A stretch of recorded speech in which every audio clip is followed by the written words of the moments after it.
வணக்கங்க. நான் டாக்டர் சபரிராஜன். காது மூக்கு தொண்டை அறுவை சிகிச்சைக்கான doctor. Welcome to my channel. கொரட்டை விடுறது ஆபத்தானதா? கொரட்டை என்பது ஒரு நோயா? அதை பற்றி தான் பார்க்க போகிறோம். கொரட்டை விட்டு தூங்குனாங்க அப்படின்னு சொன்னால் அவங்க வந்து ரொம்ப நல்லா தூங்குறாங்க, டீப் ஸ்லீப்புக்கு போகிறாங்கன்னு நினச்சிட்டு இருக்கோம்.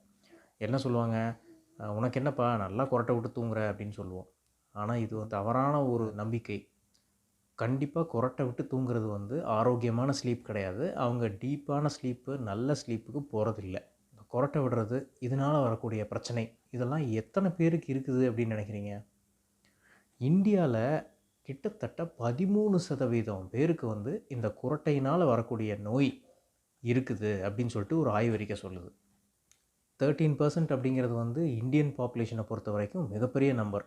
இப்போ ஒரு சாதாரணமான ஒரு சின்ன ஊர் எடுத்துக்கிட்டிங்க, அதில் ஒரு 1,00,000 பேர் இருக்காங்கன்னா, அதில் 13,000 பேருக்கு இந்த குரட்டை நோய் இருக்குது. நான் சொல்கிறது குரட்டையினால் வரக்கூடிய நோய், அந்த ஸ்லீப் ஆப்னியா அப்படின்னு சொல்லுவாங்க.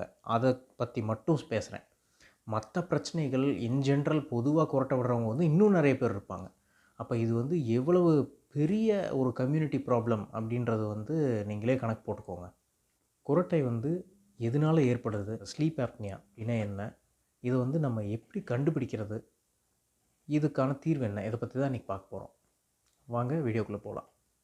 டீட்டெயில்ஸ்குள்ளே போகிறதுக்கு முன்னாடி இந்த சேனல் நீங்கள் சப்ஸ்கிரைப் பண்ணலைன்னா சப்ஸ்கிரைப் பண்ணிக்கோங்க. உங்களுக்கு என்னோடய வீடியோஸ் ரெகுலராக வந்துட்டுருக்கோம். இப்போ இந்த குரட்டை ஏன் வருது அப்படின்னு நம்ம தெரிஞ்சுக்கிறதுக்கு முன்னாடி, நம்ம நார்மலாக மூச்சு விடுறது எப்படி அப்படின்றத சின்னதாக பார்த்துடலாம்.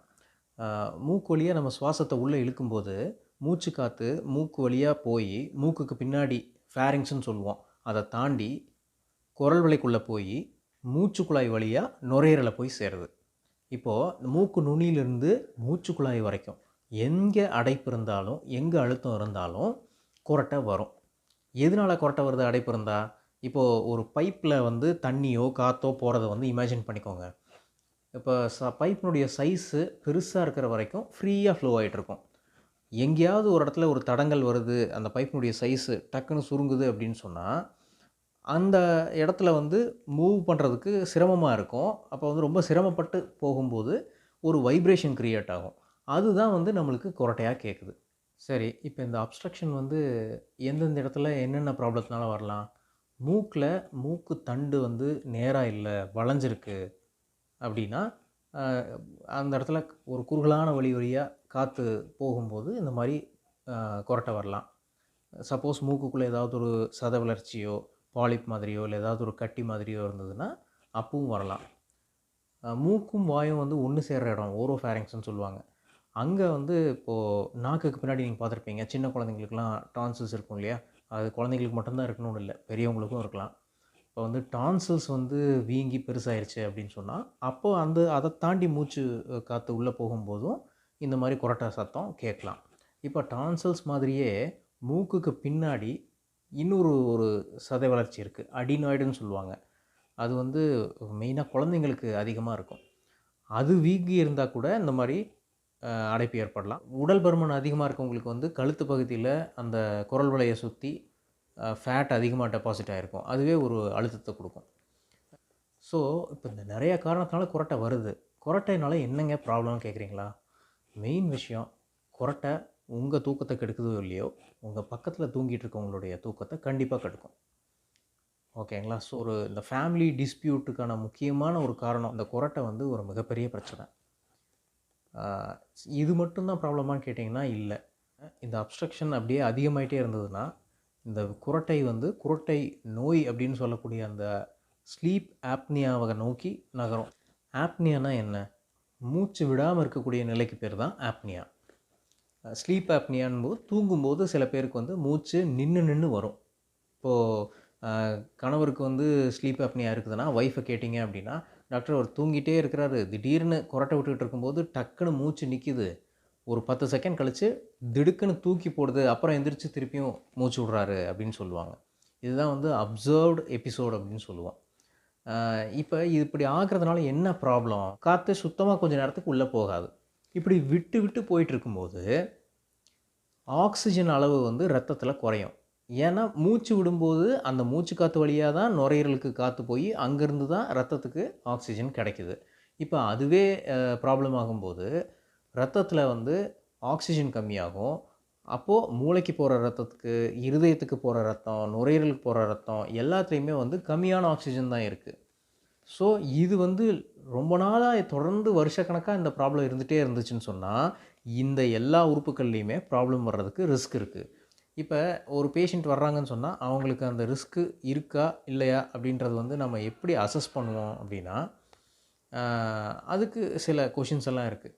இப்போ நீங்கள் வந்து 50 வயசுக்கு மேலே இருக்கிறவங்க, அது வந்து இப்போது ஆண்களுக்கு அதிகமாக இருக்கும். நீங்கள் ஒரு ஆண் 50 வயசுக்கு மேலே இருக்கிறீங்க, அதே மாதிரி உங்களுக்கு உடல் பருமன் அதிகமாக இருக்குது, ஒபிசிட்டி இருக்குது, பாடி மாஸ் இண்டெக்ஸ்ன்னு சொல்லுவாங்க, பிஎம்ஐ, அது வந்து அதிகமாக 30க்கு மேலே இருக்குது அப்படின்னாலோ, அல்லது உங்களோட கழுத்தினுடைய சுற்றளவு, நெக் சர்க்கம்ஃபரன்ஸ்ன்னு சொல்லுவாங்க, அது ரொம்ப அதிகமாக இருக்குது அப்படின்னா, இதெல்லாம் இருந்துச்சுன்னு சொன்னால் அது ரிஸ்க் ஃபேக்டர்ஸ். உங்களுக்கு ஸ்லீப் அப்னியா இருக்கிறதுக்கு வாய்ப்பு இருக்குது. செக் பண்ணி நம்ம கன்ஃபார்ம் பண்ணிக்கணும்.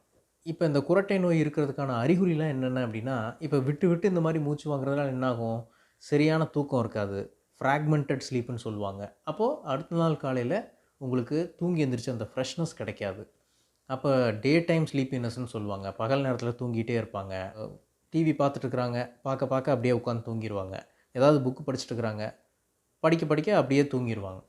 இப்போ ஏதாவது ஒரு வேலை செஞ்சுட்ருக்குறாங்க, இப்போ ஒரு கார் ஓட்டிகிட்டு இருக்கும்போதோ, பஸ் ஓட்டிகிட்டு இருக்கும்போதோ, டிராஃபிக் சிக்னலில் கொஞ்சம் நேரம் வெயிட் பண்ணிகிட்டு இருந்தால் கூட ஒரு 10 செகண்ட் 20 செகண்ட் வெயிட் பண்ண உடனே அப்படியே தூக்கம் வந்து தூங்கிடுவாங்க. இப்போ இதெல்லாம் வந்து எவ்வளோ பெரிய ரிஸ்க் இல்லையா? இப்போ டிரைவிங் டைமில் இதை கொஞ்சம் நேரம் வெயிட் பண்ணும்போது தூங்கிடுறாங்க, இல்லை ஓட்டவே வந்து இப்போது டிராஃபிக் அந்தளவுக்கு பிஸியாக இல்லை, ஒரே மாதிரி போயிட்டுருக்கு அப்படின்னு சொன்னால் அப்படியே தூக்கம் வந்து தூங்கிடுவாங்க. இவங்களுக்கு அந்த குறட்டை நோய் இருக்குமா அப்படின்னு சந்தேகமாக இருக்குது அப்படின்னா எப்படி கன்ஃபார்ம் பண்ணுறது? இதுக்கு ஒரு டெஸ்ட் இருக்குது. அதுக்கு பேர் தான் வந்து மல்டி சேனல் பாலிசோம்னோகிராஃபி அப்படின்னு சொல்லுவோம். அது என்னென்னா ஸ்லீப் ஸ்டடி, சாதாரணமாக சொல்லப்போனால். நம்ம தூக்கம் கரெக்டாக இருக்கா, அந்த டைமில் வந்து எத்தனை தடவை இந்த மாதிரி மூச்சு நின்று வருது, அது நிற்கும்போது எவ்வளோ கம்மியாக இந்த ஆக்சிஜன் சேச்சுரேஷன் சொல்லுவோம் இல்லையா, SpO2, அது எந்த அளவுக்கு கம்மியாகுது, அப்போ வந்து நம்மளுடைய பாடியில் வேறு என்னென்ன மாதிரிலாம் சேஞ்சஸ் நடக்குதுன்றதை ஃபுல்லாக அனலைஸ் பண்ணுவோம். இப்போ அதுக்கு வந்து தனித்தனி நிறைய பேராமீட்டர்ஸ் இருக்குது. இப்போ அதில் வந்து இதை வந்து அப்னியா இண்டெக்ஸ் அப்படின்னு சொல்லுவாங்க. இது 1 மணி நேரத்துக்கு 5க்கு கீழே இருக்குது அப்படின்னு சொன்னால் உங்களுக்கு இந்த நோய் இல்லை. பட் அதுக்கு மேலே இருந்ததுன்னா இந்த குறட்டை நோய் கண்டிப்பாக இருக்குது. இதை வந்து நீங்கள் ட்ரீட் பண்ணிக்கணும். இப்போது இதுக்கான ட்ரீட்மெண்ட் என்னன்னு பார்த்தீங்கன்னா, இது 2 வகையாக இருக்குது. ஒன்று சர்ஜிக்கல், அறுவை சிகிச்சை செஞ்சு இதை சரி பண்ணுறது. அது வந்து ஒரு குறிப்பிட்ட பீப்புளுக்கு தான் அது பண்ண முடியும்.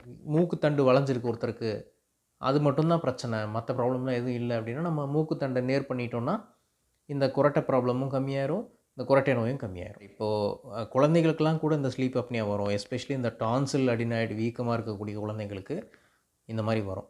அவங்களுக்கெல்லாம் வந்து பார்த்திங்கன்னா நம்ம டான்சில் எடுத்துட்டோம், அடினாய்டு வந்து எடுத்துட்டோம் அப்படின்னா அதுதான் இந்த பிரச்சனைக்கான நிரந்தர தீர்வு. சில பேருக்கு வந்து நான் சொன்ன மாதிரி இந்த டங் பேஸ் வந்து ரொம்ப பல்கியாக இருக்கும். அந்த மேலே சிறுநாக்குன்னு சொல்லுவோம் இல்லையா, யூவிலான்னு சொல்லுவோம், அதுக்கு சைடில் இருக்கக்கூடிய சதை பகுதியெல்லாம் வந்து ரொம்ப பல்கியாக இருக்கும். அதுக்கு வந்து யூவிலோ பேலட்டோபிளாஸ்டின்னு சொல்லிட்டு ஒரு சர்ஜரி இருக்குது, அது பண்ணலாம். நிறைய ப்ராப்ளம்ஸ் வந்து ஒன்றா இருக்குது அப்படிங்கும்போது என்ன பண்ணலாம்? அப்போ நான் சர்ஜிக்கல் ட்ரீட்மெண்ட் என்னது? மெஷின் வைக்கிறது. தூக்கத்துக்கு என்ன மெஷின் அப்படின்னு பார்த்தீங்கன்னா சிபேப் அப்படின்னு சொல்லுவாங்க. சிபேப்னா ஒன்றும் இல்லை, கண்டினியூவஸ் பாசிட்டிவ் ஏர்வே ப்ரெஷர். அதாவது தொடர்ந்து நம்மளுடைய மூச்சுக்குழாயில் வந்து ஒரு ப்ரெஷர், ஒரு அழுத்தத்தோடு அந்த மூச்சை வந்து கொடுத்துக்கிட்டே இருக்கும். பாசிட்டிவாக ஏன் ப்ரெஷர் கொடுக்கணும்? அதுக்கு காரணம் என்னென்னா, இப்போ குறட்டை விடுறது வந்து நார்மலாக நம்ம முழிச்சிட்டு இருக்கும்போது வர்றது இல்லையே, தூங்கும்போது மட்டும்தானே வருது. எதனால் அப்படின்னா, தூங்கும்போது நார்மலாக இருக்கக்கூடிய இந்த மசில் டென்ஷன் வந்து கொஞ்சம் கம்மியாகும், ரிலாக்ஸ் ஆகிறோம் இல்லையா, அந்த டைமில் தான் வந்து ஆல்ரெடி குறுகலாக இருக்கிற பாதை வந்து டோட்டலாக கொலாப்ஸ் ஆகிடுது. ஸோ அப்படி கொலாப்ஸ் ஆக விடாமல் இது பாசிட்டிவாக ஒரு ப்ரெஷர் கொடுத்து காற்றை உள்ளே அனுப்பும் இந்த மெஷின். ஸோ இந்த சிபேப் மெஷினை மாட்டிட்டு தூங்குனாங்க அப்படின்னா அவங்களுக்கு வந்து ப்ரெஷரோட காற்று வந்து உள்ளே போக ஆரம்பிச்சிடும். உங்களுக்கு உடல் பருமன் குறைக்கிறதுக்கு வந்து ரொம்ப வருஷ கணக்கில் ஆகுது, இம்மீடியட்டாக நம்மளுக்கு இந்த ப்ராப்ளத்துக்கு ரிலீஃப் வேணும் அப்படின்னா சிபேப் யூஸ் பண்ணலாம். அதே மாதிரி இப்போ எனக்கு சர்ஜரி வேண்டாங்க, எனக்கு சர்ஜரி வேண்டாம் ஆனால் இந்த ப்ராப்ளத்துலேருந்து நான் விடுபடணும் அப்படின்னாலும் சிபேப் யூஸ் பண்ணலாம். எனக்கு வந்து ப்ராப்ளம் இருக்குது ஆனால் ரொம்ப மைல்டாக தான் இருக்குது, எனக்கு இந்த மெஷினும் வேண்டாம், இந்த சர்ஜரியும் வேண்டாம் அப்படின்னா என்ன பண்ணலாம்? கொஞ்சம் லைஃப் ஸ்டைல் சேஞ்சஸ் பண்ணி பார்க்கலாம். என்னென்ன லைஃப் ஸ்டைல் சேஞ்சஸ்? அதாவது இப்போ படுக்கும்போது ஒரு சைடாக திரும்பி படுக்கிறது. இப்போ மேலே பார்த்த மாதிரி மல்லாக்க படுக்கும்போது என்ன ஆகும்னா, நாக்கு பின்னாடி விழுகும். அதனாலேயே வந்து மூச்சு பாதையில் அடைப்பு ஏற்படும். ஒரு சைடாக திரும்பி படுக்கும்போது இந்த குரட்டை கம்மியாகும். இந்த மூச்சு நின்று வர்றதும் கம்மியாகும். நம்ம தூங்கிட்டு இருக்கும்போது நம்மளை அறியாமல் திரும்பி மல்லாக்க படுத்துருவோம். அதுக்கு என்ன பண்ணலாம்? முதுகுக்கு பின்னாடி தலையணை வச்சுக்கலாம். அதே மாதிரி மது அருந்தும்போது இந்த ஆப்னியா ப்ராப்ளம் வந்து அதிகமாகுது அப்படின்னு சொல்கிறாங்க. ஸோ அதை அவாய்ட் பண்ணலாம். இன்னொன்று வெயிட் லாஸ் பண்ணலாம். வெயிட் லாஸ் பண்ணும்போது உங்களுக்கு அந்த கழுத்து பகுதியில் இருக்கக்கூடிய சதை வந்து கம்மியாகும். ஸோ இதெல்லாம் பண்ணியும் ப்ராப்ளம் சரியாகலை அப்படின்னு சொன்னால் நீங்கள் ஒரு சர்ஜிக்கல் ட்ரீட்மெண்ட்டோ அல்லது சிபேப் மிஷினோ யூஸ் பண்ண வேண்டியிருக்கும். டு சம்மரைஸ், குரட்டை விடுறாங்க அப்படின்னு சொன்னால் அது வந்து சாதாரண குரட்டையாக மட்டும் இல்லாமல் குரட்டை நோயாக இருக்கிறதுக்கான வாய்ப்பு இருக்குது. உங்களுக்கு அந்த ரிஸ்க் இருக்குது அப்படின்னு தெரிஞ்சதுன்னா கண்டிப்பாக ஹாஸ்பிட்டலில் செக் பண்ணிக்கோங்க. அதுக்கான முறையான ட்ரீட்மெண்ட் எடுத்துக்கோங்க. நான் doctor Sabarirajan. Take care of your health. Thank you.